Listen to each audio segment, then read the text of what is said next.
Patriots Beat podcast here on the CLNS Media Podcast Network and on Patriots Press Pass.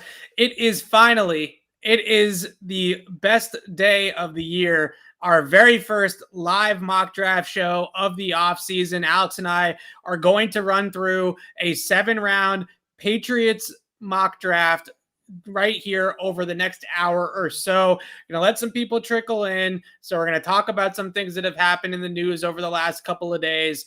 But first and foremost, Alex, I know you're pumped for the mock draft show. I'm pumped for the mock draft show. We're gonna have a lot of fun doing that. Before we get to that, Malcolm Butler signs back with the Patriots yesterday, a reunion that nobody saw coming. I think that was even maybe a surprise to the team that Malcolm Butler was even available to come back or wanted to come back after he retired last year. What was your initial impression? How do you feel about it? Do you think it moves the needle at all for the Patriots moving forward? Yeah, I mean, I was pretty surprised. I guess I was more surprised Monday when they had him in for the meeting, right? You're not going to have him in for the meeting if you're not seriously contemplating signing him. That was really the big shock when they got the deal done. You know, the money stands out a little bit, 2 years, $9 million. I'm guessing most of that is in bonuses and incentives and not guaranteed. More so the 2 years. This is a guy who just retired, who now is looking at a multi-year deal. I don't think they'd structure his deal like this if there wasn't a chance he would play 2 years, right? I think that there's at least a shot that he hangs around here. Low risk, high reward. I mean, I can't imagine they're giving him too much guaranteed money. I don't know that he necessarily gives them a top of the depth chart corner, but if he can be your third corner, your rotational corner, if he can maybe mix in and play some safety, he gives you a veteran in what is a very, very young room and is going to be a very, very young room. I think that's big. And the other thing I wonder is if they can bury the hatchet, because I don't know that it was uglier between anybody besides the Patriots and Gilmore, in Butler.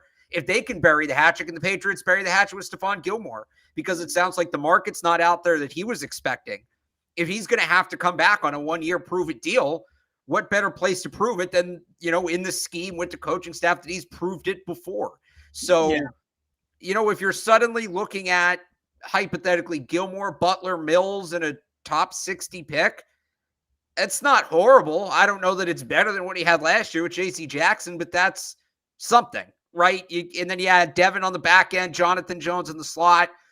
It's not amazing, but it's capable. It's capable. So, yeah, I don't see how you can't like this move. I don't think their corner issues are anywhere close to solved by making the move, but I still think it's a good move. Yeah, I like the move too. Like you said, it doesn't solve all of their problems, but it's a depth option. And I feel like corner, in a lot of ways for the Patriots, is starting to resemble the same issue that they have at wide receiver, which is they have numbers 2 through 5 on the cornerback depth chart, but they don't have number 1, right? So in a lot of ways, by bringing in Butler, by bringing in Terrence Mitchell, by having a guy like Jalen Mills already in-house, and then Jonathan Jones coming back from the injury, now at corner, they feel like if you add a Stephon Gilmore back in, if you add a first-round pick back in, now all of a sudden that room has started to fill out a little bit more. So the biggest issue that I see with Gilmore is that, one, I think this is more money than it is relationships, right? I don't think that this is necessarily about friction between Belichick and Gilmore or anything like that. I think this is more a money situation on whether or not Stephon Gilmore is willing to take what the Patriots have to offer him, or at least are willing to offer him. If he's willing to take that 1-year prove-it deal because his contract's not out there, then I'm all for it. Anybody would be all for it. I don't think that the fragile relationship or the fractured egos in that equation are necessarily a factor. But the problem is that teams like the Raiders, now there's reports out there that the Kansas City Chiefs are also interested in Stephon Gilmore. It sounds like he's got some suitors that are going to push up the cash a little bit. And are the Patriots going to go double digits for him? Let's remember what the report was regarding Kansas City. They said they're interested if his market comes down. Right. If Stephon Gilmore, you know, if he's not going to get what he wants and he needs, again, that 1-year prove-it deal, do you want to go play in the AFC West against Mike Williams and Keenan Allen and Devontae Adams and all those guys? Right. Or do you want to come to the AFC East, which again is still a good division, but I don't know that they have quite the firepower, and you're also in a more comfortable system if you're Gilmore. So I'm still not ruling it out. I still can't rule it out. I wouldn't rule anything out. After we saw Malcolm Butler come back, you really can't rule absolutely anything out at That's all. basically the point of this take for me, is that if Butler's coming back, anything is on the table. Anything is on the table. The real reunion, though, they need to work on is Trey Flowers. But anyway. Yeah, so with Trey Flowers, I think the biggest thing that I've heard about that is that he ended the season on injured reserve, and then he was waived with an injury designation by the Detroit Lions. So a lot of the time when these types of things happen, when they want to start getting on free agent visits and bringing guys in and for tryouts, he's got to be healthy to come on a visit and try out for the Patriots, right? So I think the slow-moving market for Trey Flowers is related to the fact that he's not fully healthy. So I heard like a similar situation with Jason McCourty, for example, who had a foot surgery last season and is still recovering, not 100%. They're going to revisit, not saying the Patriots, but just Jason McCourty's camp is going to revisit his free agent market coming in May, like right after the draft. So I think the same thing could happen with Trey Flowers, that once he's 100% healthy, then maybe you see his market start to move a little bit faster. Other news and notes here over the last couple of days: Tyreek Hill traded in the division to the Miami Dolphins. Marquez Valdes-Scantling replacing him today with the Kansas City Chiefs. After seeing the MVS contract, I've been told, like everybody else, the Patriots just weren't in on that at that asking price, at that number, which makes total sense. I think that we can all understand why the Patriots didn't want to give $18 million in the first 2 seasons of the contract to MVS. He's just not the type of player that they are going to overpay. But you look at Tyreek Hill in the division, we're about to pull up the mock draft. Does this change at all what types of corners you would like to see the Patriots go after, or how they build their defense, knowing that in Miami, they're going to have to deal with 2 of the fastest players in the league on the same offense? Not really, because they needed speed anyway. I don't know that, I can't even think of the word, but emphasizes the need, I guess would be the word. But I don't think it changes anything. Yeah, it does help that a guy like Kair Elam tested in at 4.38, 4.39, something like that. Trent McDuffie is a really fast corner too in this draft. It has great open field tackling skills. So maybe those are some of the guys that move up their board a little bit. But the main thing that I wanted to hit on with the Tyreek Hill trade, more so than the corners, is what the Patriots are going to do moving forward at wide receiver to get a talent on that level, to get a Tyreek Hill, to get a Devontae Adams. Because at this point, what we have seen is 2 things. Either you can overpay for average players, like Christian Kirk gets 4 for 72. MVS gets 3 for 30. Those players are not big time needle movers, right? Those guys are not big time game changers. So you can go in free agency and you can overpay guys like that.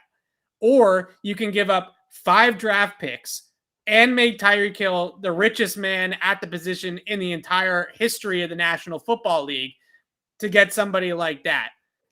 Or you can draft somebody and have him on a 4-year, cost-controlled, low-budget contract. If you're Bill Belichick, I think we might be getting to the point where Bill looks at it and says, for years we felt like wide receiver in the draft at the top was too boomer bust for us. Too high of a bust rate. We didn't want to take the chance with a high pick.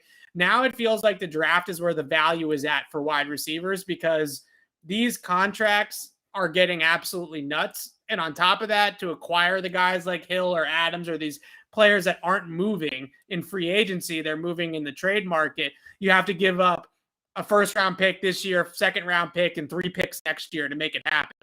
So at some point in time, if you're going to try to go out and get one of those wide receivers, it really feels like everything is pointed towards the value now being in the NFL draft, which kind of brings us to where we're at now with the 21st pick.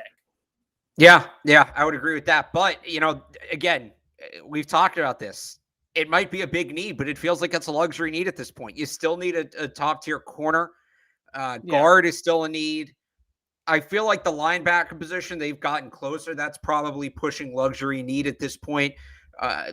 Putting a lot on Mack Wilson, if that's the way you're going to go. But between him, Bentley, and then you hope one of the three guys who was injured last year, Hall, McMillan, McGrone, one of those guys gives you something, then okay, maybe you're all right at linebacker, and Dante Hightower is still out there as well. So I still don't know. I mean, we'll get into the board here. I still don't know. The other thing is a much deeper wide receiver class than it is corner class. I actually think this is a relatively it's down. Not necessarily that I need to see, like, I don't necessarily think my take is that they need to take a wide receiver in the first round. But when you start to think about, okay, we could draft a wide receiver in the second or the third round, pay that guy a couple $1 million and not have, I think at this point, we always talk about quarterbacks being such a valuable commodity to have on a rookie contract because you don't want to pay $40 million like the Cleveland Browns are paying Deshaun Watson, right? Or Aaron Rodgers in Green Bay. You don't want to have to pay that kind of money to your quarterback. Now it honestly feels like the wide receiver market is starting to align with the quarterback market, where do you really, to get your number one guy, do you want to have to pay him $25 million a year? That's now the question with wide receivers too. And we might be saying, I think we might already be saying that the value is to have a wide receiver at the top of your depth chart on a rookie contract, because not only do you get him for 4 years for cheap, you also have franchise tag control. You also have other, types of controls. If you take them in the first round, you have a 5th-year option. So if you take a first-round receiver, you have them for potentially 5 years plus the franchise tag. So you have them for 6 years before you actually have to pay him. Right. Unless he holds out and demands a trade. Of course. All right, let's get into the draft. And let's talk just before we get into it, we want to throw out a few disclaimers about how we're going to do this. First and foremost, in this draft, we are just going to sit back, let the board fall where it falls, and take guys. In other drafts, we might make some trades. We might, but we're not going in with the plan of making any trades. Correct. In other drafts, we might say we're going into this draft with the notion that we're trading down, or the Patriots will be trading down. Right. We're not doing that. This one, we're just going to see where the board falls and then react to it. So basically, like, we're just going chalk. The second thing that I want to put out there is, what was the other thing we wanted to say? The PFF out. We use PFF, which, shout out to them. They got the picks right. They got the kickers, the punters, the long snappers in there. The algorithm isn't perfect, right? So we're saying we're going to play the board as it falls. That being said, we are going to put blinders on at times. For instance, I did a couple simulations yesterday, like more than one, where Evan Neal got to the 21st pick. That's not going to happen in real life. We don't learn anything by doing that. Who was the guy last year? I think it was Jamin Davis, right? Jamin Davis, top 100 pick. Round. Right. He was always there in the 6th to 7th round. So we're going to put our blinders on for some guys. That's why we'll do that. Besides that, I think we're ready to go. I'll show people the sliders we're using. We're just going to use, I think, the default sliders. Evan, you tell me if you want to change anything here. These are the defaults. Seems about right. Yes. I'm good with it. Maybe pull the randomness up a little bit, but no, you just want to leave it like this? Yeah, we can pull it up a little bit if you want. Yeah, but I think that's important what Alex just said, so I just want to repeat it for people. If there is a guy on the board that we don't think has any chance to actually be there when the Patriots are drafting, we're just not going to take the guy, right? We're gonna move right past it, and we're gonna try to be realistic here. So if you see, for instance, that, like, Alex used Evan Neal as a great example. Right, exactly. Aiden Hutchinson somehow falls to 21. We're not going to take the guy. I think that that's important, because some people will look at it and say, oh my God, like, how did they not take Aiden Hutchinson? He went 22 or whatever. Well, that's obviously not going to happen on draft night. Yeah, we can make it a little bit more random if you want. At the end of the day, this is a learning experience. At the end of the day, we're using this to try to get an idea of what might the board look like and what are the different situations going to be at the different picks. So we want to try to be realistic as possible. All right, so we're good with these. I'm going to start the draft now. Remember, it starts flying. I have no interest in trading up. Trading down, maybe we'll see when we get to 21. Realistically, I don't think the Patriots trade up from 21 this year. I don't see why we would need to do that. Agree? Agreed. All right, so where would we go? Here, away we go. All right, and there goes Evan Neal. Okay. We're just going to look. We'll look back here because it goes so. All right. So Hutchinson, Kyle Hamilton, Ickham, Evan Neal, pretty much chalk so far. This would be an interesting pick. That one could go. I think Gardner's going to be off the board, but they also went corner top 10 last year too. Right. The They have Panthers JC Horn coming back. They re-signed Dante Jackson, so right. I don't know if they'll go corner there, but maybe the simulator is just thinking best player available. Right. Although Gardner, I think, is a top 10 pick. So is Stingley. I have Stingley ranked ahead of Gardner. Yeah. Charles Cross falls a little bit. That's an interesting one. I would be more inclined to think the Panthers would go Charles Cross with their pick over Gardner, but that's This is an interesting one because there you go. Drake London and DK. All right. Trayvon Walker, Malik Willis to Washington. That still kind of feels possible, I guess. Trent McDuffie. So here's the thing. The way this board went, and it can go a number of ways, but the way this board went, early run on corners, not a great year to need a corner the way this went. Trent McDuffie going very high. Karlaftis falls a little bit. Evan, I know you've been big on that. Devin Lloyd, Jordan Davis, Eagles. That's my pick. I think he goes to the Eagles. We got Jameson Williams. So this kills the Patriots right here. These are four great targets. This was a murderer's row board. We just said that we weren't necessarily going to trade down, but now we might have to trade down because the way that this went was exactly the Patriots' worst nightmare, right? These are realistically the four guys we're going to discuss for the 21st pick. Yeah, this is a doomsday. Of course, it's the very first mock draft that we do, and then we have a doomsday scenario right off the bat. Good challenge. Good challenge.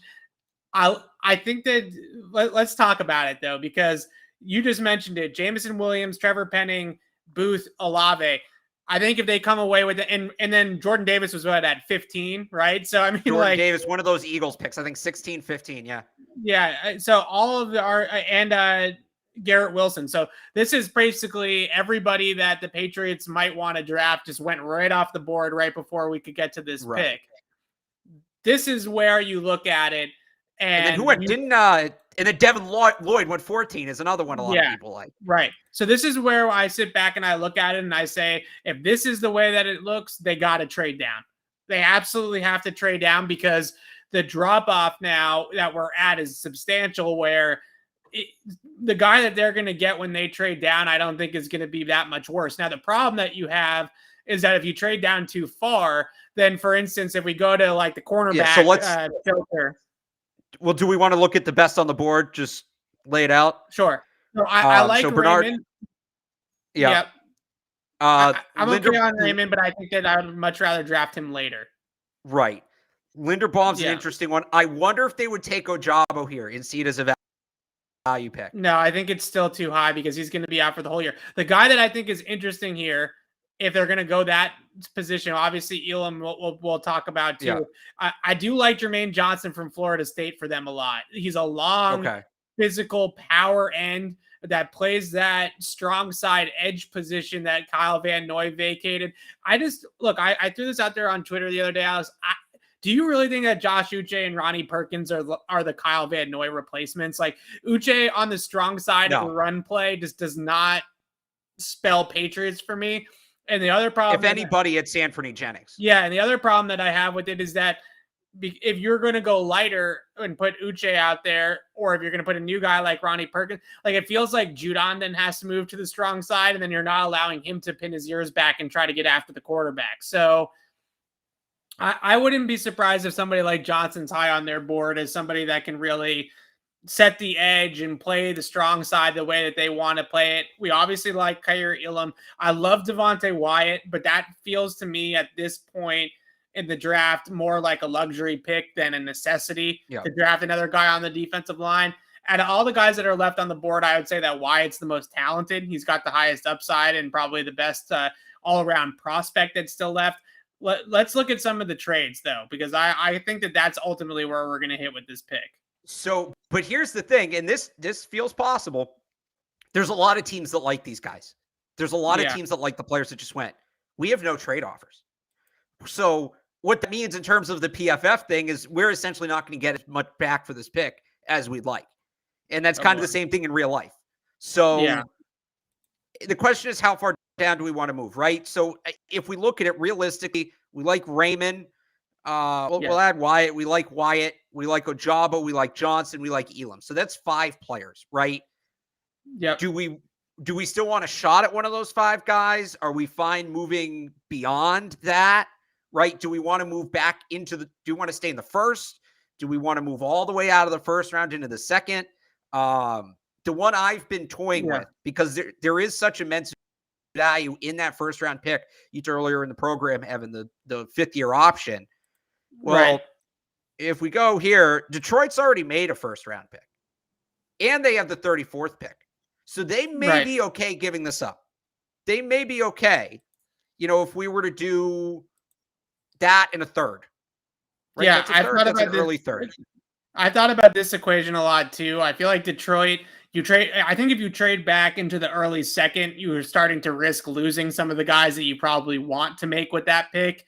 So if you can get this pick from Detroit at 32, the question that I have is, if I'm the Patriots, if I'm moving back to 32, the guy that I would really want is Kier Elam at 32. Yeah. The problem is that, like you mentioned before we started here, there are some teams now between 21 and 31 that want corners.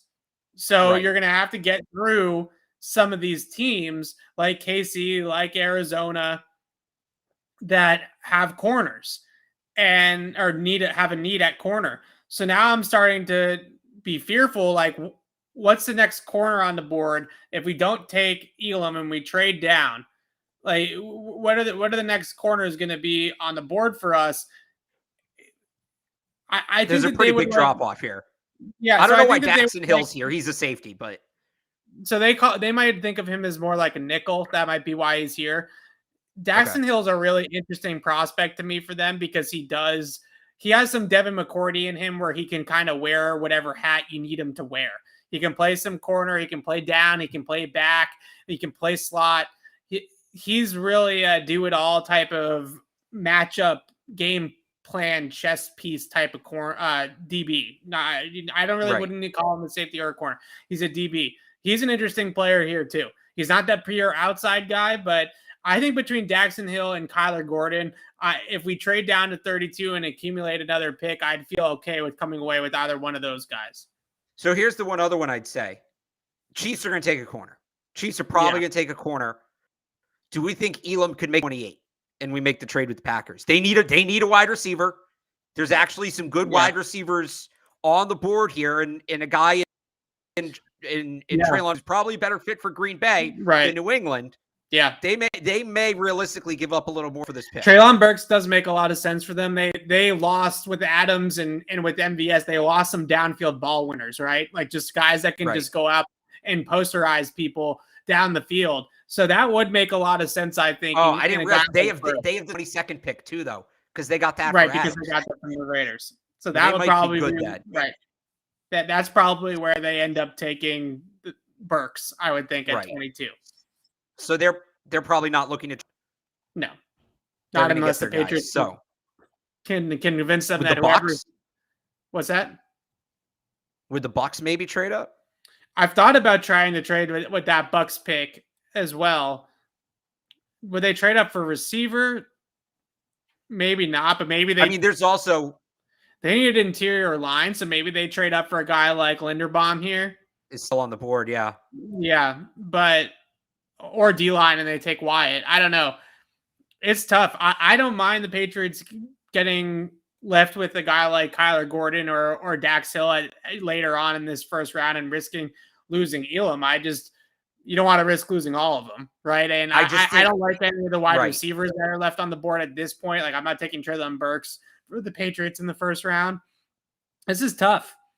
I think Elam's a slot corner. Or not Elam. The other two are slot corners. I just think you need an outside corner. Elam's an outside corner. I think Kyler Gordon's an outside guy. I don't mind taking Elam at 21. It's a little high, but based off of the way that the board went, I think you kind of almost have to, right? I mean, if you really want that pure outside corner, that alpha outside guy, he's the only one left. Right. I don't think Kyler Gordon is that guy. He's an outside guy, but I don't know if he's quite on the same level as a guy like Elam. I think if you come away with either one of those guys, I'm good with it, though. I would prefer to trade down here, but if we can't find a good trade partner, then, maybe stick at 21 and take a guy like Elam. And you guys wonder why it takes the full 50 minutes on the draft clock. This is basically kind of what happens in the room. I think trading down is the move. I really do. I think in general, regardless of what happens with the corners, get extra top 100 pick in this draft is big. So here's the Titans. Would the Titans move up? They have some big time needs. That feels like an interesting one. What do they have for picks? I agree. I think trading down here is the move. Yeah. They only have 2 top 100s. So they're probably not giving one of those up. The Bucks, I think, only have 2. They have 3 top 100s. Unless Kansas City wants to move up. Yeah. From one of these spots. Yeah. Kansas City, I mean, they need wide receivers. They need to replenish Tyreek Hill. The guy to do that with, though, unfortunately, is off the board in Jamison Williams. If Jamison Williams was still there, then I would say they would trade up in a second.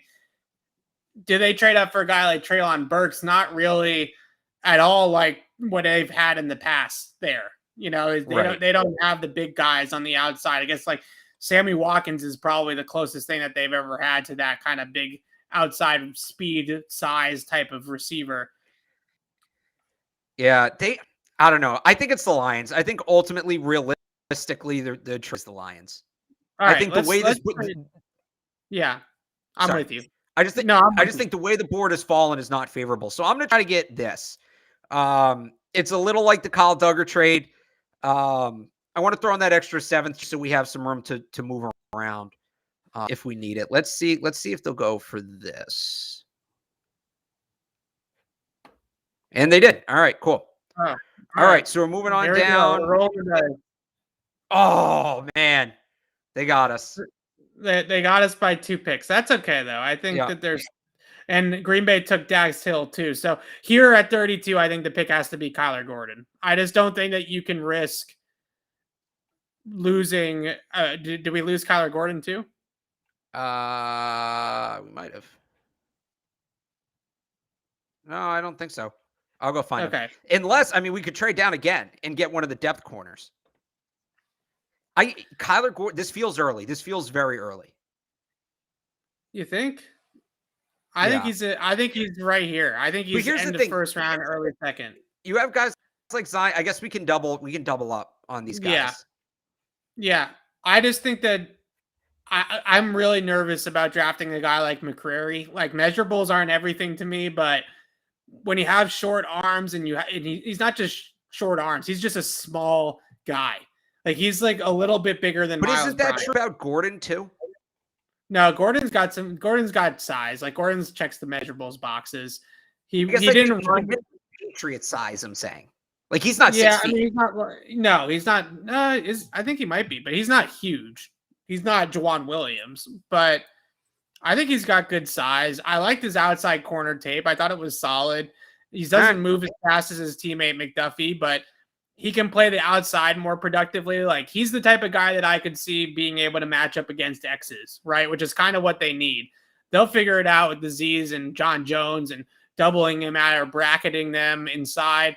The guy that they have trouble with right now is that outside X receiver. I think Kyler Gordon can take those types of guys. But he's not the fast corner. I guess we missed the faster corner. We could move back to 47. Washington wants us to move back to 47. That's a far leap. We could do that. No, I'm not. I'm not trading into next year. We're not getting that crazy. All right. I think we take Kyler Gordon here. You can talk me out of it, but that's the only other guy I guess I'd say is Jaquan Brisker, who can be a potential future replacement for Devin McCourty. He's going to give you something this year. You're going to need just defensive backs. They've talked about, that positionless secondary. Brisker will give you some of that. He's a great athlete. He would be the one guy I would push back with is maybe Brisker. I think it's a little bit too early to take a need of a player that you're going to really think to use in a year or two. And this team needs guys right now that are going to contribute. I think Kyler Gordon can play right now. Okay. So, although it's not, we talked about needing speed. That's the one thing that I'm hesitant about. Does it have us 40 here? He's not he is 6 feet. Yeah, he's not a burner at corner, but I think they more need that speed in the front seven. No, I don't necessarily think that they're thinking that we need outside corners that run 4.3s. Like I think it's more about getting speed in the middle of the field, in the front seven at the linebacker level. It just feels to me like the drop off here is pretty substantial. If you don't grab the corner right now, you're going to be stuck with some of these guys on later on day two, like a Josh Jobe or a Martin Emerson who's staring right at us now from Mississippi State. Those guys to me are very, very marginal. You have to plan them in advance. You have to know who you're going up against. I think Kyler Gordon's the type of guy that you can kind of just put out there and let him play. Plus, he comes from a system in Washington that plays a little bit of more zone coverage at times. So if they're going in that direction, he's going to have some familiarity with playing zone on the outside. Am I convincing you? I guess, yeah. All right, let's go. I'm still bummed we just missed on Elam because Elam would be the pick here, no doubt, if he was on the board. Yeah, but this is the way it falls. Before I make the pick, we're not moving back up from 54. Or do we want to maybe package 54 and 66 and move up a little bit? I don't hate that. I don't hate it. Take Gordon and because then it's gonna. Can you pause right? Well, here I'll let it. Yeah. So we lost Sky Moore, Kenyon Green, Jahan Dotson. Okay, and we can't see the board either. So the Patriots did this with Christian Barmore, right? They end up basically right at this spot. I think they took Barmore at 37. No, so they did this last year. It ended up netting them 2 high impact players right off the bat, which was nice. We can't see the board though, and Sky Moore, the next wide receiver, just went.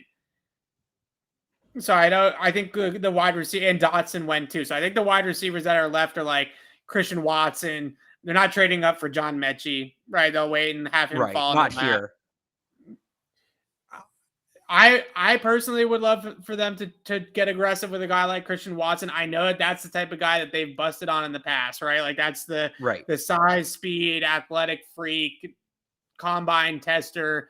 Those are the types of guys that they've had trouble developing. But I really do like Christian Watson a lot. I don't know. So it's the only other thing I'd say is realistically by 54, there's 2 guys I like for them in that range. Christian Watson and George Pickens. Do we think one of those 2 guys gets to, what do we think the chances are one of those 2 guys gets to 54? I think Pickens could. I don't think that Watson will in real life, but I think a guy like Pickens definitely could because you have such a little tape to go off of with him. Like he's got great traits, but you have such little tape to go off with him.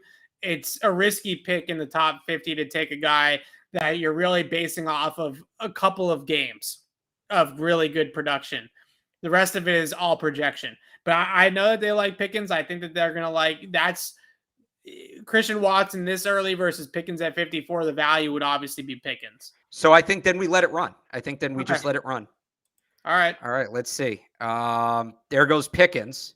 Oh, so we lost Pickens. Oh man, we are getting killed. Yeah, not a great run here for us on the board. So who's that wide receiver at this point? Oh boy, a bunch of. I mean, at this point, we wait until the 3rd round, or we have 66. I think that's So at this point, we double up in the 3rd and 4th round on wide receiver and try to get some talent there. So I want to see what linebackers we have. I'm going to put safeties on the board. Maybe OT. Not really. This could be an interesting spot for Troy Anderson. We got murdered. This is like the worst case. This is nowhere to go but up from here. This is a worst case scenario to start. Yes. All right. So here's the argument, right? Leo Chenal is their typical sledgehammer that is a little bit more explosive, a little bit of better athlete, moves faster than a guy like Juwan Bentley, but I would say is cut from the same cloth as those types of guys, right? I watch him on tape in a straight line, he's really, really fast and explosive, but you ask him to try to change directions and things like that, it gets a little bit wary at that point. Oh, they have Quay Walker way down here too. They got some guys. Yeah. So the reason why I think PFF has guys like Quay Walker all the way down here is because they're a production-based model, and a guy like Quay Walker is more trades-based, right? So Right. I also love Christian Harris here too. Like if you want to get speed on the defense, that's speed. Is he going to play? He's not play though, because he's going to get stuck behind. He's going to get stuck behind. I can't do. Why am I blank? Oklahoma and Michigan. Why am I blanking on the names? Ronnie Perkins and Cam McGrone. Is that who you're thinking No, of? Ronnie Perkins and Uche. Josh Uche. You think he's really? Well, those guys are edge guys. But remember, Harris weighed in at like 220 something. Yeah, so Harris is going to play off the ball. I wonder if he's going to play as a pass rusher. No, I think he's going to play off the ball. You think he's going to play pass on the line of scrimmage at 220? As a rusher, like as a specialist, I think that might be how. Also, are they going to play him off the ball when they just traded for Mac Wilson? I just think at this point, you got to draft somebody who's going to play or has a chance to play. I just don't see Harris playing year one. That's a bummer because that's a guy that just you put him in that defense and he's electric, right? I mean, that's speed sideline to sideline. You put him next to Bentley. Now you have your sledgehammer coming downhill on the strong side in Bentley, and then you have Harris being the one that's running all over the place. Troy Anderson's the guy that they would probably take here, right? Well, that's what we're trying to do. We're trying to guess what they would do. I feel like they would probably take Troy Anderson because he's like the small school guy that was good at the Senior Bowl, had a great workout. He checks a lot of their boxes in terms of what they've done in the past. Like he's Kyle Duggar, right? Right. I think it's a little early for Troy Anderson here, but so what about Chenal? So no, I agree. It is a little early. So is it Chenal or Anderson? Chenal or why can't I do any names tonight? Is it Chenal or is it who's the other one? Were we debating Walker? Christian Harris. Christian Harris. I also love Quay Walker. I mean, that would be a great pick here too. The question that I have is like if they're locked in on a guy like Anderson, which is definitely possible, wouldn't it make sense for us to take Anderson at 66 if he gets there? And take somebody. Yeah, but are we going to go linebacker boom boom like that? No, I think that here we would have to go with somebody that's got a little bit more at a different position that maybe has a little bit comes from a bigger program, I guess is what I'm trying to say, right? You know, a guy that has a little bit who's on the defensive line that's left at this point. Yeah, I just want to make sure we did anybody here. Do like Perion Winfrey, but it feels early for him. No, do like Nick Benito. It feels early for him. Yeah, like I think you kind of talk me to Christian Harris. We can go Christian Harris. Yeah, I think people will like that. I don't think they'll do it, but I think the people will like it. We're trying to do what we think they would do. I just don't think that they would. I don't know. I just don't. Their pick is Chenal. Their pick is Chenal. We've been laughing about this since November. Yeah, I know, but they just re-signed Bentley, and I know that that's not everything, but I don't know. Like, Chenal, all right. Harris, no, look here. Hedge your bets with Mac Wilson. Between Wilson and Harris, you hope one of them works out. That's basically the plan, if that's the pick. All right, let's go with Harris. All right. Okay, and now we let it run. Okay, finally, we don't get screwed by the board. I'm going to open the wide receiver tab. Let's do this. I like Justin Ross, but he had he's had neck surgery. His injury things freak me out. Yeah. Khalil Shakir, solid slot receiver. Khalil Shakir John Mechie's interesting. Khalil Shakir is exactly. This is again like PFF Sport is based a lot off of college production, right? Like right. I just don't know if Khalil Shakir is going to be as productive in the NFL as he was in college. I love John Mechie here. I don't think he's making it much further than this because he's a first round talent that's going in the second round or early third round because of the injury. If he's fully healthy, he's going in the top 50. So I think that at this point is where I would definitely feel comfortable with a guy like Mechie. Another Bama guy too. Like we're just going Bama, which I like too, because that's too pro. We know they're going to go Bama at some point. So I would add. Yeah. And this is pro Mechie. We're picking again in 20 picks. Do we think Ross, Shakir. I really like Calvin Austin and Wanda. Let's call them like that slot group, right? Yes. Are all four, the way our luck's going, they probably will, but are all four of those guys going to go in the next 20 picks? Probably not. We get Mechie, and then we can still take a top 100 receiver can play day one in terms of you don't have to worry about injury concerns or anything like that. Yeah, so the only other guy that I would like think of, I think he might have been gone already, unless they have him. Is Alec Pierce already off the board, or did they have him all the way down there somewhere? It would appear that he got picked. Oh, he went. He was on board before our last pick. Yeah, he's a good player. So we got screwed again, though. I know you like Kirby Joseph. I do. We got bid again. This board did not fall our way. Luckily, this is why we do multiple of these, right? But Mechie here, I think, makes a ton of sense. Yeah, I think it does as well.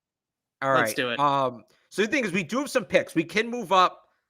I can slow this down here. I'm going to slow this down a little bit. Can you look at the before you just click it? Like, who's still available at tackle, offensive tackle? At tackle, I think that list is really that list is getting there.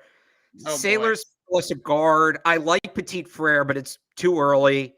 They also don't like Ohio State guys. Right. Sean Ryan's my guy. Yeah. So that's the guy that I would start to look at to maybe get here. He can play guard or tackle. I think he can do it right away. Like, I think he's a plug and play guard or tackle for them. So the only other go ahead. Sorry, go ahead. No, go ahead. I'm just saying, like, do we want to? What are we moving back up for? Are we moving back up for a receiver? Are we moving back up for a corner? Are we moving back up for a tackle? Or do we just want to see how the board goes? Yeah, maybe we should. I think that there's a chance that we can get a guy like Ryan. I think there's some really good mid-round offensive linemen. Like, they don't necessarily. They could, if Trevor Penning was there, for example, or something like that, or we got Bernard Raymond right at the perfect spot, and that's one thing. But right now, what I'm looking for is a guy that they can just plug and play. And maybe he's not a game changer. He's not going to be an all-pro guard for you, but he's going to be a really solid player. I think a guy like Ryan is like that. A guy like Dylan Parham from Memphis would be like that too, right? Just a solid NFL starting guard. Not anything flashy, but solid. I think at that point, that's really kind of what we're looking at, regardless of what any of these guys are. So I think we take Mechie, and I think we let it run from there. Okay. By the way, everybody's saying Woolen at 85 in the chat. I see you. We already took corner. I think we need to double down. All right. So Drake Jackson. Hang on. There goes Justin Ross. Sailor. Pascal's a fit. I don't know that we were going to take him. Petit Frere. All right. So the tackles are starting to go. Up there goes Ryan. Right when I was going to ask you if I should pause it. At this point, whatever. Yeah. Okay. I like Parham here. I do. I knew you were going to say that. You like Parham. I'm going to pull up the tackles, the interior line. I'm going to pull up the wide receivers again. Wandale's still there? I think if you're going to go wide receiver again, you gotta go with a guy with some size. Okay, that's fair. I would go corner here. Like, I would love. I don't know if he's going to get to 127 is the problem, but maybe we can package some picks back up to like they did with. Didn't work out so hot, but like they did with Dalton Keene, right? To train back up into, because a guy like Romeo Dobbs, for instance, you took the Mechie is like the system fit, the Bama guy with the connection to back, great player, great fit. Dobbs is like discount N'Keal Harry, right? Like he's like third round N'Keal Harry. That makes a lot of sense to pair those two guys together in a way so that you have both of those boxes checked. I don't know if this is it might be too early for them for a guy like Parham, because they might feel like they could get a guy in the 5th or 6th round that can play guard, right? Like, I don't know if they necessarily feel like they need to take a top 100 guard. What's the defensive line look like? I'll pull it up. Yeah, I mean, it looks like it's been pretty picked clean here. Yeah, D'Angelo Malone's an interesting player. I don't think that's really where we want to go here, but I also really like Sam Williams. He's got some injury, I do too. Injury off field, like not exactly the greatest track record there, but he's somebody that I think that they would feel comfortable maybe taking a chance. But there's a ton of depth here. Like Jesse Lugette is a guy I really like. We can get a lot further down. I'm not too worried about that. I think it's wide receiver corner here. And we know they like Dubs. They talked to him at the Senior Bowl. I think they met with him twice. I think they also met with him at the Combine. And then maybe we take one of these picks from the 200s and 127, try to bump up maybe into back end of the top 100, just outside of the top 100. And whether it's Zion McCollum or it's Tyreek Woolen or Josh Jobe, we grab one of those guys there. Okay, I like that plan. So before we do that, so Shakir, Austin, good players, but we want the big outside receiver. Yeah, right. We already took the slot guy. Right. Let's just make sure we didn't. Right. Let's make sure. Yeah, we didn't really miss anybody. Yeah, I mean Tyquan Thornton would be the next one. It's way too early for him. All right, so we're gonna take Romeo Doubs. We're gonna watch.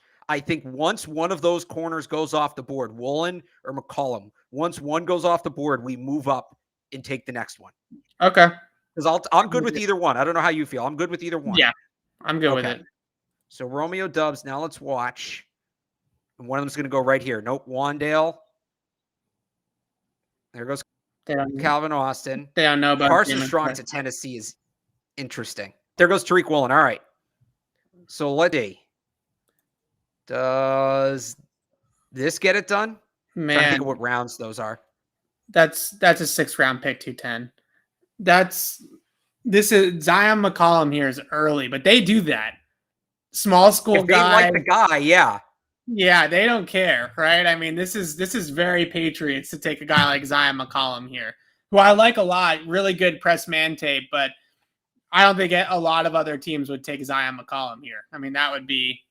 So do you want to try to wait? Do you want to maybe trade back a little bit further? We could try, but we know how this board is gone.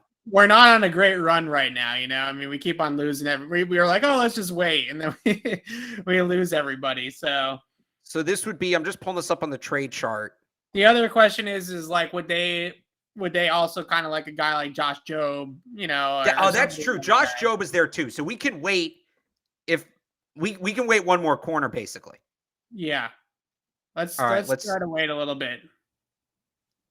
I was waiting for them to go right there. Yeah, Darion Kendrick's an interesting name. Oh my gosh, really weird situation with that. Yeah, there goes Sam Williams, by the way. Okay, here we go. This is where I'm starting to feel more comfortable trading him back up to get a guy like Zion. All right, and perfect. I meant to pause it after Tariq Castro Fields, but we're gonna call the Atlanta Falcons. They got plenty of picks, and now I mean this. Let me pull up let me look at the trade chart here. 114 for 127. I don't think that's going to cost us that much. Good call, Evan, being hesitant. That's going to cost us about 45, 50. That's going to cost us about 20 points. That's going to cost us about 20 points. So that is 200 is worth 10, and then we'll throw in a few to move. Okay. We can probably grab a future 7 back. Sure. That feels about right. All right. Let's offer trade. Cool. All right. We're back on the board, and we're going to take let's just look. Let's see. Yeah, there's nobody here that really stands out to me. No, I think we take our guy here. I think they're going to really like him. A good pick. Yeah. I finally feel good. It took us 114 picks, Evan. I finally feel good about a pick we made. And then are we waiting? I think at this point, 60 picks. Yeah, you like the Mechie pick. I did like the Mechie. But that was like obvious. Like I didn't feel, it wasn't flashed. All right. And we're good to wait. We're going to wait because I'll crank this speed back up. Yeah. All right. So Zion McCollum is the pick. So far, we've taken two wide receivers. What was our other pick? We took Christian and a Harris. linebacker. We got to. I think now when we get to 170, absolutely need to get an offensive lineman. Like I think 170 and 210 is sort of like the Huron on Wenu double dip. I think that's where we got to go with these 2 picks. I even wonder. Let's see if we have offers. Let's see if we have offers at 170. I wonder about moving back and grabbing because these are both 6th 210 and 217. Yes. And at this point, I mean, they're going to feel like Oh, any this- lineman they oh can no, get. What? we did this draft board really fucked us. Who I missed right? it. Who went? Yeah, just like every offensive lineman, it's all good. Oh, Chris Paul, I like him. Chris Paul, Zach Tom, gone. Yeah, just pretty much. Who's going to go here that we love? Jelani Woods. A lot of people like Jelani Woods. A lot of people think Jelani Woods can go a lot higher than this. So yeah, that's an interesting one. Yeah. All right, let's see who they left for. Cordell Volson. Boy. Hang on, I'll pull up the IOL. So they met with Cam Jurgens. They met with Cam Jurgens at the combine. Mind it. You don't mind it? He's a center. He's a true center, correct. True center. He's not playing guard. The other guy I'd point out is Cade Mays, 5-position lineman, multi-year captain. Yeah. They could like Cade Mays. I could see that too. So offers. I don't want to move back to 237. I think Cade Mays and Cordell Volson could fit them too. Cordell Volson's like, what's a good compare? I guess he's kind of like Trent Brown. Like he's like 340, 350. Big. I haven't studied him a ton, but I like that. Yeah, he's a big, powerful, just mountain type tackle, like in that Onwenu Brown type size. So do we want to take one of them? Do we want to try to trade? I don't hate the idea of trading back and getting another pick. We could even go. What's left to? They do have other picks because they never pick in the 5th round. Never. So we could do something like this. Taking a specialist. Right. Which this is normally where I pound the table for Matt Ariza, but I don't think we've had the draft where we can do that. No. Do we want to see if Cade Mays falls another 10 picks? Yeah, let's do it. Or one of those two guys falls another 10 picks? Yeah. I like picking up the extra pick because we can get another linebacker. We can maybe get a safety, maybe a running back. Let's see if that happens. All right. Here goes Cade Mays to the Jaguars. Nope. Cam Jurgens, though. Pierre Strong. Is the board? The board didn't screw. Oh, it did. Oh, it did. No, it's fine. It's fine. Come on. You like Tyler Beatty. Admit it. I'm not saying we're going to take him. He's the only running back I like in the whole draft. I think we go. All right, we go Cade Mays, and if we can get Volson too, I'd like that as well. But they seem to be pretty high on Volson, so he might go before our next pick. But you want to go Volson then? You like Volson better? I think Cade Mays got more versatility. Like Volson's going to be a tackle, right? All right, and you know what? They need a guard more than they need a tackle right now. They have 2 starting tackles. I think right? They've got some depth there. At guard, honestly. Sorry, what was that? I think Cade Mays could start for them at guard. He's a good player. All right. I like that. If they can get a starting guard at 180, this is a deep offensive line draft, and this happens every single year. That not just with the Patriots. Like everybody makes it a Patriots thing, but last year Kansas City got 2 starters on day 3 on their offensive line. So it's definitely not crazy to have a bunch of talent fall to you in the draft on the line because it's just not sexy to take linemen early. So teams just let them fall. All right. So we taking Cade Mays? Yeah. We are. All right. I like the pick. All right. And now we have 4 picks left. There goes Volson. So we double dipped at wide receiver. We double dipped at corner. Yes. We could double dip at linebacker. Oh, I like JT Woods. He just went. I like Marquand McCall. The one position that we haven't really hit on that I would like to hit on is at least somebody on the line of scrimmage, whether it's an edge guy or a defensive lineman would be nice here. And then maybe at 217, we can grab another lineman, offensive lineman. A bunch of interesting names just went. I'll go back up and kind of recap there. Guys who might make sense for a number of reasons. So you liked Volson. Volson went. Yep. TJ Woods is a good deep safety. You talk about adding a defensive lineman. I would love to have gotten one of these two. Marquand McCall, Christopher Hinton. And then this is he'll probably go before this. Yes. Bo Melton's an interesting guy. Yeah. Tyquan Thornton too. Hassan Haskins, if they want to go running back. No, they don't want to go running back, Alex. No. You see who's on top of the board, Evan? No. We have 3 picks.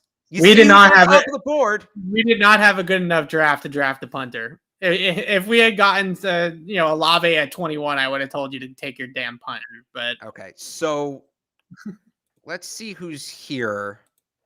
I want to see. So this is really low for Jesse Luketa. I like Jesse Luketa. I really like LeBron Ray. If we want to triple up on Alabama, Why? I mean, they would. So I don't know. Have you done LeBron Ray yet? Have you looked at I him? have not. He basically, when Barmore got drafted, he basically took Barmore's old role. Okay. Played it well, not as well as Christian Barmore, but that idea. He's a little smaller. I think 6'3". Oh no, 6'5", 295. But he plays on the interior. Yeah. They list him as an edge, so they probably are thinking like 3-4 defensive end, kind of like Barmore. So yeah, no, he's the comp. I forget it. DJ Dale's not that big. He's not like a true nose. I like Luketa. Luketa can get to the quarterback. Yep. Is Luketa an edge setter though? I don't think so, right? I mean, he's more of a but at this point, I think they'd be fine drafting a guy who's going to be more situational. The other thing about Luketa is he's a Senior Bowl guy. They're going to like that. Yeah. I remember. So he can actually play. He is a Penn State guy though. Got to point it out. Yeah, that's true. Is that breaking the mold too much? No, I don't think so. I think in the 6th round we kind of throw out where these guys went to school in a lot of senses, right? So true, but at the same time, I love everybody in the chats telling us to trade down on every pick. Yeah, why was the chat so much nicer when we did this last year? Guys, it's the 6th round. Where do you want us to trade down to? The 9th round? Like, I think we take Luketa. I like it. Here's the thing: if we're trying to project the Patriots, yes. If we're down on 2 and it's a coin flip, and one went to Alabama and one went to Penn State, you gotta go. You gotta go to the Alabama guy. You're right. I also think that ideally they would get somebody. The way that you're describing the Alabama guys, like he might be able to play a little bit more out on the edge, but with some more strength and more girth to him. Like I think that's what they're looking for right now on the defensive line. Edge is somebody that can play the strong side. They got their weak side pass rushers, right? They got Uche, right? They got Judon. They got those guys that can rush off the edge. What they need now is somebody to set the edge. And if that guy is a little bit bigger, you said, 6'5", 290, that sort of fits that mold a little bit more. So I go with him. So the one thing about Luketa, I was trying to find the report I wrote on him because I can remember he can cover a little bit. That would be the one thing. So he can drop, is what you're saying. He can drop, right? He can't play the run, but he can rush the pass and he can drop. He's purely a 3rd down player, but they might not mind this range in the draft. Okay, well that does intrigue me a little bit too, because that's Van Noy, right? Van Noy did a lot of dropping. You're right, actually. Yeah. The Van Noy reply. I think we have to break the mold. All right, let's do it. Whatever. And you know what? Maybe LeBron Ray's there at 217, and then we just take a lineman with that last pick. Here goes LeBron Ray. Nope. Oh, I like Nate Landman. I like Jalen Naylor. Adam Ander's not going to get drafted. He has a ton of legal issues, but you gotta look offensive line again. I know, but we liked LeBron Ray, and he's still there. Can we get him in 5 picks? Oh, you're right. These are all super clustered. We could trade down again. No, we're not trading down again. Okay, let's look at the. Did he go? No, I don't think so. I don't know. I can't find him. I mean, Stuber. We need a tackle. That's the guy, right? So Stuber's a big guy. We got the guy in Cade Mays who can play guard, right? So Stuber, I think, is a developmental tackle. That'd be really interesting. I shouldn't even use the word developmental because he kind of just is who he is, which maybe is a good thing, maybe is a bad thing. I don't know, but I think he can be a solid tackle. They love Michigan linemen too. Those guys are coached well at Michigan. We haven't taken a single Michigan player yet. Yeah, I like that. I like Stuber. I had him in my first mock draft for the Patriots. I think he's a solid guy. I don't think he's going to be a game changer, but he's solid. So here's what I would say. Since this is a experiment, obviously you see the average draft position here and then PFF's rank. Most people are taking him higher. Why is Stuber, do you think, ranked below some of these other players? His athletic upside is not great. He doesn't have great range at the tackle spot, but the problem is that he's got tackle size. So he's too big to move inside. He's too long. He's too tall, right? He's not going to play guard, but he doesn't have the range to play like in a lot of systems. Like you're not going to put Stuber in a Sean McVay offense because he doesn't have the athleticism to get out on wide zone, right? On wide zone, you're stepping towards the sideline. You got to get out of your stance and run. Stuber is not that type of guy. But in the Patriots system, he's a physical dude. He's a downhill blocker. I think that Stuber can play right tackle for the Patriots. Probably not left because they like Wynn, Solder, right? Somebody who can move. More athletic guys over there. Right tackle, Andrew Stuber, that makes a lot of sense. I could definitely see that. All right. I like it. I think that's the pick. And like I said, we haven't taken a Michigan guy. We'll recap the draft in a minute. Another Michigan guy, Bill O'Brien Ray. All right. We going back to the defensive line? Yeah, the only other position I would throw out here is because I know you haven't said it enough, and that's running back. But they're going to take a running back earlier than this just to spite me. I can feel it. So who's on the board for running? See, here's the thing. So I like Verdell. I really like Eric Gray. He's not in the draft. He shouldn't be here. I like Letty Bright. So we could trade back again and take both. Packers want to move back a couple spots. All right, Packers. Give us one of your 7th. Apparently they won't do this. What? I'm gonna offer it. What do they want? What do they want to give up then?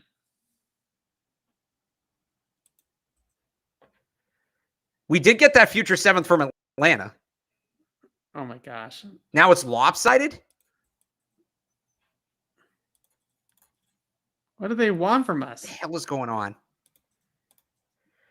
All right, who's picking 229? You know, we're jumping the Packers. Screw them. We're going to call Josh McDaniels. Josh, do us a solid. He only has one pick left. Maybe we can get a pick from the future from Josh. Well, no, we're trying to get 2 picks. That's the whole point because we want to take 2 guys. Okay, I gotcha. So we got to find a team. They've been calling us a bunch. Nope. Not trading in the division. Okay, come on now. Are you serious? And now it's lopsided. I think maybe this is too much for the 7th round. Try one more. All right. I want 2 picks though. I feel like this is a really good ending if we can come away with 2 more picks. We can get one of these running backs as a UDFA. We'll call. That's true. We're going to sign Treston Ebner as a UDFA. All right. Yeah. Where'd he go? Oh, he's an edge.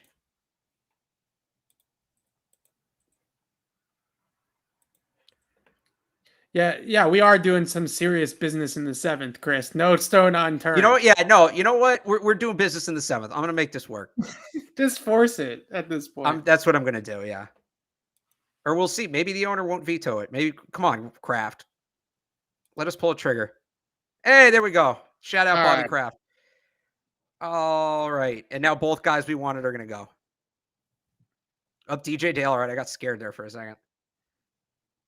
All right. And we're going to get both our guys. We're going to close on a high note. LeBron Ray. I like that pick. I wish this would go a little faster here. Anyway, so let's start to recap. Who did we take first? It's been like an hour. Okay. So the top of the draft did not go our way. And when we recap this, we can explain. But essentially, Devin Lloyd, Jordan Davis, Jameson Williams, Chris Olave, Andrew Booth Jr., and I can't remember who the other one was. There's one more name in there. All went the 5 or 6 picks before we were on the clock at 20. Hang on here real quick. I'm going to explain to you why I'm going to take Treston Ebner. Treston Ebner is a really good receiving back from Baylor. He's a good pass blocker. He played a pass-heavy offense.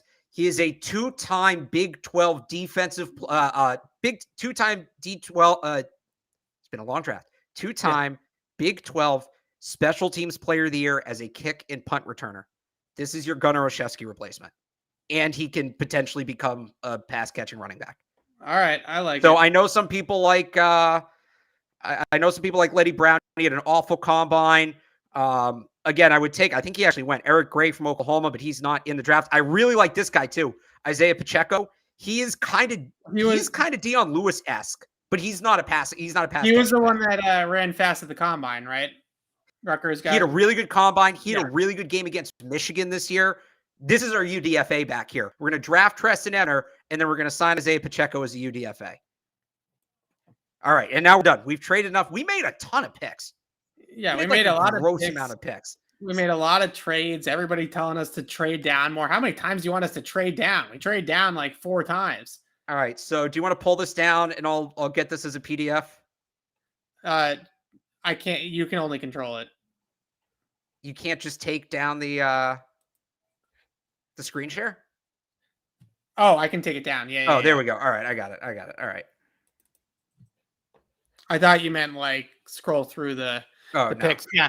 So at the top of the draft, we didn't do what we wanted to do necessarily because the players were gone, and that was a big bummer. We took Kyler Gordon at the top at 32. We traded down, took Kyler Gordon. We missed Kyler Elam by like 2 picks, which was unfortunate. But we got a guy in Gordon who can play on the outside, play corner, play in man, play in zone. Not the guy that we would have preferred, but certainly somebody that can play in their system and you can pull it up, by the way. It's all set. All right. So not our preferred first pick in Kyler Gordon, but certainly somebody that we don't hate, right? A player that can play on the outside, good corner and man, good corner and zone. I also think that they like that Washington program a little bit. I know it's just Miles Bryant for now, but I think that they've liked that program, the way they run their scheme. They're very multiple. They do multiple different things. They're not just a zone-based scheme, even though it's mostly zone-heavy. They do a bunch of different things. So Kyler Gordon at 32, Alex, how did you feel about that? I wish Elam had fallen. You know, yeah. I don't feel great. The fact, so here's why I'm okay with that pick. And by the way, what did PFF give us? Is that a B plus, B minus? Well, that's B minus. I think that B is on the trade, so they didn't give us a full draft. No, overall draft B minus right here. I'll take a B. I think that was a B minus draft. I agree with that. You know what the other thing is? These 2 picks aren't D's. They just hate it when you draft linemen. So realistically, this is look, like you were saying, Stuber is the pick right here, right? Yeah, good pick. I like that pick. We made 10 picks. That's a lot. That's a lot. They only have 28 guys under contract next year. They're going to take a lot of picks. Yeah. You're right. And we didn't give up any future assets, I believe. We flipped one. Yeah. We got it from Atlanta and then sent it back. The reason I'm okay with the Gordon pick is we doubled down. We got Zion McCollum at the end of the 4th round, or in the middle of the 4th round. I think between those 2 guys, you're going to be able to get a player, whether it's one of them working, another one not. Or they're both just serviceable and they rotate. So again, I would have rather had Elam. I'm nervous Gordon's speed in the AFC East, but I think overall he's just the right pick. It's not a sexy pick. It's not the most overwhelmingly wonderful pick, but it's the right pick given the way the board fell. So I love Christian Harris. I think this might be my favorite pick of the whole draft for them. I don't think that they're going to do Christian Harris. Too small, but they need somebody with electric gameplay speed. That's Christian Harris. They brought back Jawan Bentley. I think even a guy like Mac Wilson might be a salmon or like a strong side off-ball linebacker in their system, just because he's a little bit more athletic. I don't think makes him a true weak side run and chase player for them. So you have guys like Bentley. You have somebody like Mac Wilson who can play the strong side.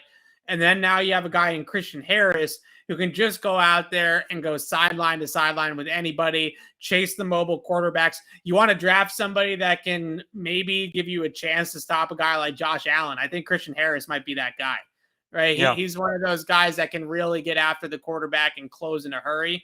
I think they need that type of guy. Yep. Yeah. Who it was between him and Chenal. Yeah. They probably go Chenal. This was the one. And again, I say this every mock draft that I do. We're trying to project what the Patriots are going to do. It's not necessarily what we're going to do. This is maybe the one where we did what we do. But yeah. Yes.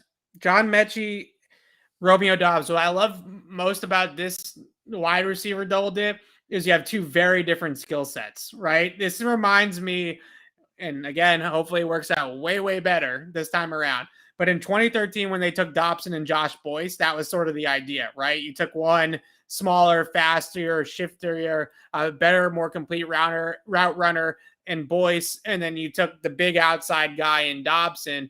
I think that this has similar feelings to it, but hopefully with better results. And John Mechie with Mac Jones, I mean, How can you go wrong with that, right? I mean, if that one flops, then it's just bad luck, honestly, because he fits the system like a glove. Great route runner, good with the football in his hands, and he's obviously got the connection with the quarterback.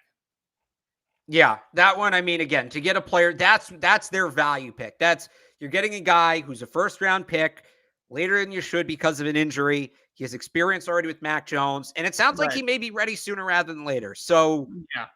yeah, I think that's a good pick. That's a solid pick. And then we went with Romeo Doubs to get some size and get a guy who can come in and play right away. He's basically going to take N'Keal Harry's spot on the roster. Yeah, he blocks hard, plays the outside, can go up and get the football, gives you size. He's a pretty explosive guy. He's honestly, in a lot of ways, he's exactly like N'Keal Harry, but they got him here in the 3rd round instead of drafting him at 32, which is obviously much better value. So I like that pick as well.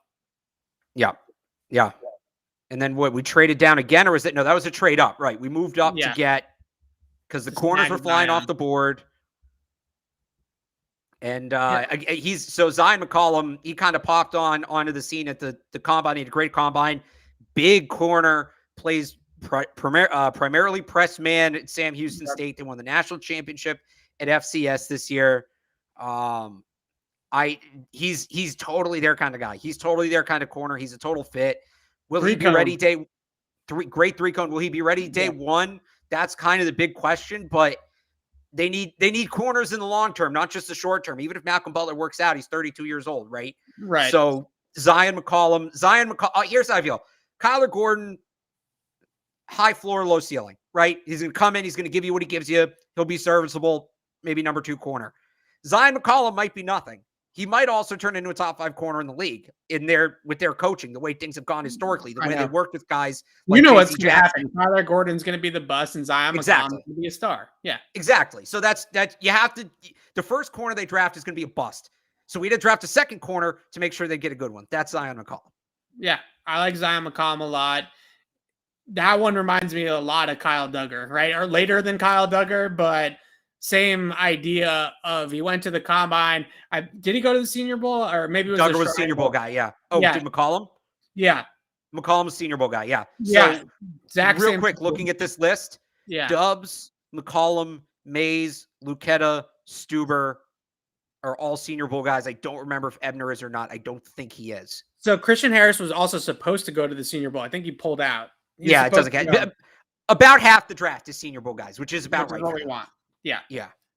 So, yeah, I'll let you keep rolling through it. So, Cade Mays, I don't think he's going to be a left tackle, but he can play 4 spots, I would say. And he can definitely play interior line.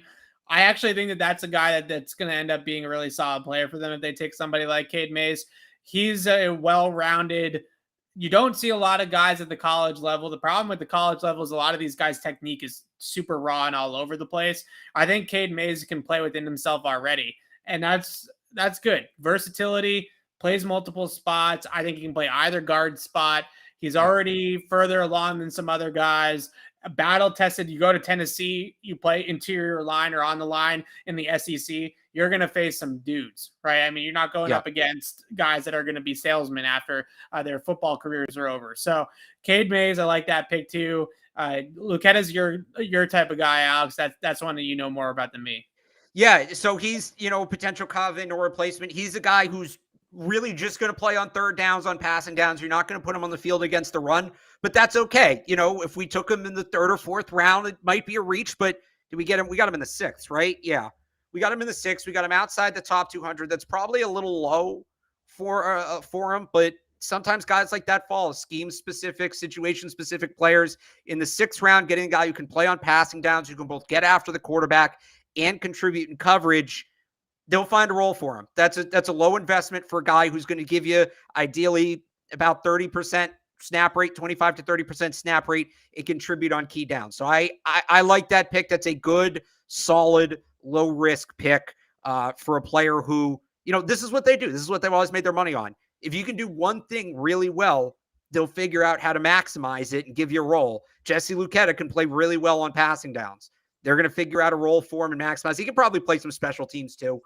He can probably go cover kicks. So he's going to fit in. He's going to slot in. I don't know that he's ever going to be an elite player. I don't know that he's even somebody who gets a second contract, but he's going to come in on day one and he's going to help you win games for 4 years. And that's kind of what you're looking for at this range in the draft. You're either looking for extremely low floor, extremely high ceiling guys, like really, really raw, or just guys who are steady, back half of the roster contributors. I think Lucetta can be that.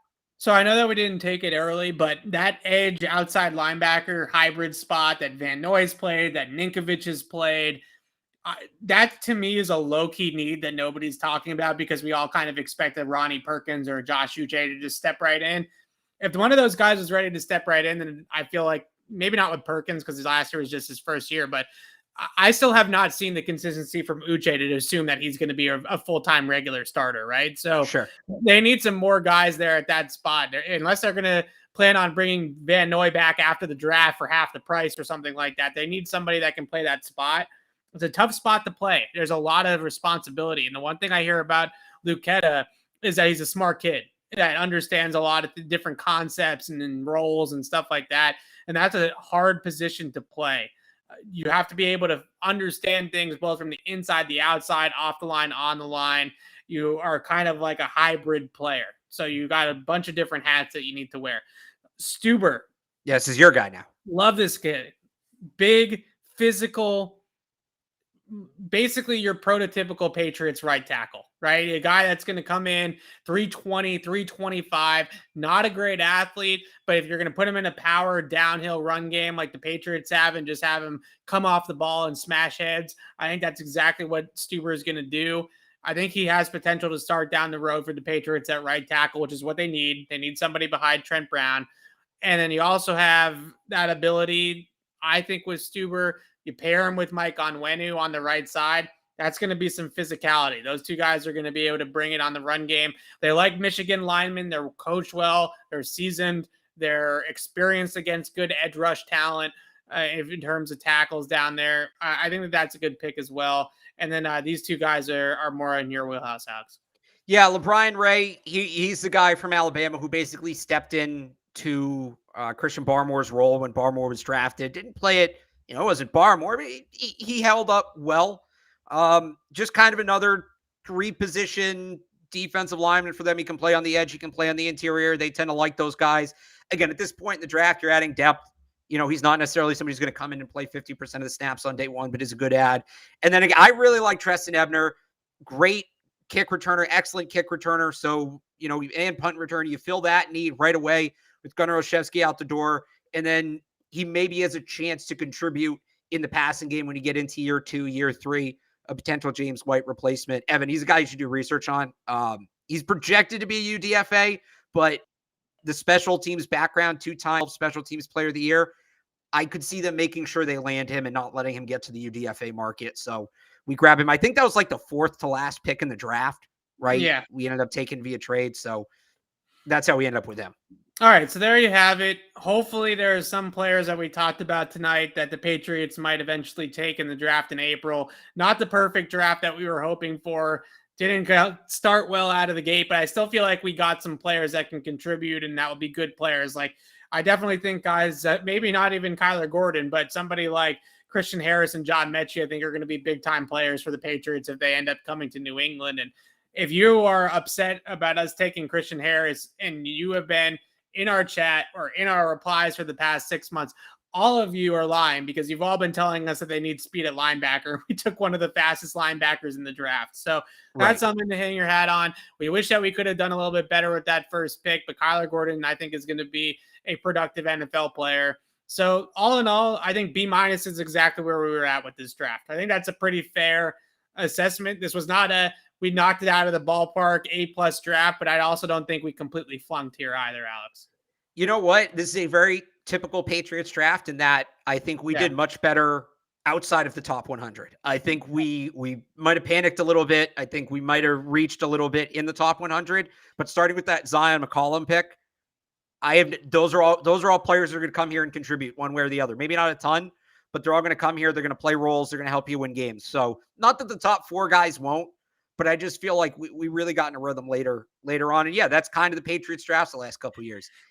You said it before, right? The second corner they take is going to end up being the better player in the first corner they take, things like that. So Yeah, but ultimately, like if this was their draft, I'd be happy about it. 10 players a little bit much, but some of these guys could potentially be redshirt guys. First off, you don't know. John Mechie might not start the season, right? He might start the season on IR. Stuber could be a redshirt guy. LeBron Ray could be a redshirt guy. So they could find a way to make it work. Yeah, I think this is exactly what not Daniel in the chat. You put it perfectly. Not a dream draft, but we could live with it, right? If this is what I end up coming away with, we could live with it. We got some players here in Harris, Mechie. I think those guys at the top of the draft, I think we would be excited about. I think the other thing too, and I said this at the beginning, the reason we do this is an exercise that teams do. They run through all these simulations to kind of understand what they're going to do if the board falls a certain way. So I think the lesson is, and we said this in the beginning, that board totally screwed us. That nothing favorable. I mean, Kair Elam went a pick or 2 picks before we took Kyler Gordon. Christian Watson, a pick before we took Christian Harris. If this is the draft, put the first 2 picks are Kair Elam and Christian Watson instead of those 2, and then swap out Dubs for whoever, you feel great, right? You feel amazing. Right. That was the draft I think we wanted.